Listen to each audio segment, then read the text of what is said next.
ఒక ఆయనకి పెద్ద ఎస్టేట్ ఉంది, పొలాలు ఉన్నాయి, కొండ మీద తేయాకుతో కూడినటువంటి టీ ప్లాంటేషన్ ఉంది, ఎడ్లు ఉన్నాయి, ట్రాక్టర్స్ ఉన్నాయి. చాలా పెద్ద ఎస్టేట్. ఆ ఎస్టేట్లో తనకు అసిస్టెంట్గా అన్నిటిని చక్కబెట్టడానికి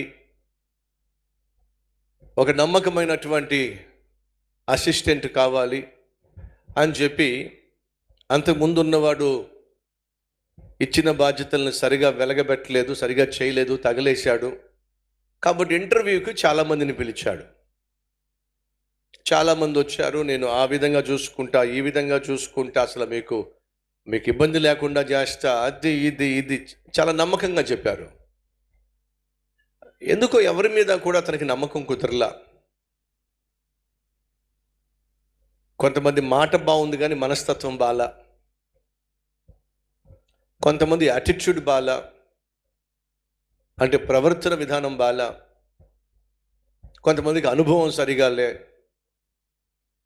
ఒకడు మాత్రం ప్రశ్నలన్నిటికీ జవాబిస్తూ, సార్ ఇన్ని ప్రశ్నలు మీరు వేస్తున్నారు కానీ చివరికి ఒక మాట చెప్తా వినండి అన్నాడు. ఏంటయ్యా, ఏంటి నువ్వు చెప్పేది? మీరు ఎవరి మీద కూడా తనకి నమ్మకం కుదరలా.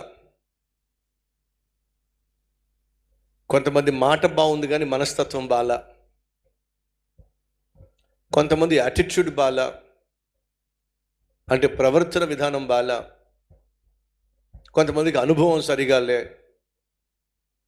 ఒకడు మాత్రం ప్రశ్నలన్నిటికీ జవాబిస్తూ, సార్ ఇన్ని ప్రశ్నలు మీరు వేస్తున్నారు కానీ చివరికి ఒక మాట చెప్తా వినండి అన్నాడు.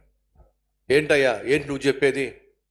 మీరు నాకు గనుక మీ ఎస్టేట్ అప్పగిస్తే నేను ప్రశాంతంగా పడుకుంటా. ఏమిటట? నేను ప్రశాంతంగా పడుకుంటా. అదేమిటయ్యా, నీ చేతిలో నేను నాకున్న కోట్ల రూపాయల ఎస్టేట్ని నీ చేతిలో పెడితే నేను ప్రశాంతంగా పడుకోవాలి, నువ్వు కాదు. నీ చేతుల్లో పెట్టి నేను ప్రశాంతంగా పడుకోవాలి. సార్ మీకు నమ్మకం ఉంటే ఈ ఎస్టేట్ మొత్తం నా చేతిలో పెట్టండి, నేను ప్రశాంతంగా పడుకుంటాను. దీంట్లో ఉన్న లోగుట్టు మీకు అర్థమైతే బాగుంటుంది, అర్థం కాకపోతే నేనేం చేస్తాను చెప్పండి. ఇతనికి ఏం అర్థం కాల, కొంచెం ఏంటో తేడాగా ఉంది సమాధానం. కానీ కుర్రోడు మాత్రం మంచి తెలివైనలాగా ఉన్నాడు. అంతకుముందు వేసిన ప్రశ్నలన్నింటికి జవాబు ఇచ్చాడు. యాటిట్యూడ్ బాగుంది, చక్కగా మాట్లాడుతున్నాడు, మాట తీరు బాగుంది, పద్ధతి బాగుంది. కానీ చివరిగా ఏమన్నాడంటే, నేను ప్రశాంతంగా పడుకుంటానండి. సరే చూద్దాం అన్నాడు. 3 నెలలు చూస్తా, నేను ప్రశాంతంగా పడుకుంటానో నువ్వు ప్రశాంతంగా పడుకుంటావు చూద్దాం. నేనే ప్రశాంతంగా పడుకుంటా. అదేమిటయ్యా? అదంతేనండి. సరే ఉద్యోగంలో పెట్టేసుకున్నాడు. ఇచ్చిన పని చక్కగా చేసుకుంటూ ఉన్నాడు. ఒకరోజు సడన్గా రాత్రి భయంకరమైన గాలి దుమ్ము, భయంకరంగా ఈదురుగాలులు. ఆ ఈదురుగాలులు, ఆ గాలి దుమ్ము సడన్గా భీకరంగా ఒక్కసారిగా గాలితో కూడినటువంటి వాన మొదలైంది. తుఫాన్లా వాన వచ్చేస్తూ ఉంది. ఈ యజమాని ఉలిక్కిపడి లేచాడు. అయ్యో, పొలంలో మొన్నే ఒడ్లన్నీ ఒక చోటకు చేర్చాం, ఆ పైన బరకాలు ఉన్నాయో లేదో, పొలంలో ఎడ్లు ఉన్నాయి, అవి చావిడికి వచ్చినాయో లేదో, అక్కడ ట్రాక్టర్స్ ఉన్నాయి, ఆ ట్రాక్టర్స్ తీసుకొచ్చి షెడ్లో పెట్టారో లేదో, పొలంలో ఇవన్నీ ఆలోచిస్తూ గబ్బగబ్బా వచ్చి ఆ పక్కన ఉన్నటువంటి చిన్న ఇంట్లో ఉన్నటువంటి ఈ అసిస్టెంట్ తలుపు తట్టాడు. ఈదురుగాలులు, వర్షం, ఎంతసేపు తట్టినా ఈ తలుపు తీడే.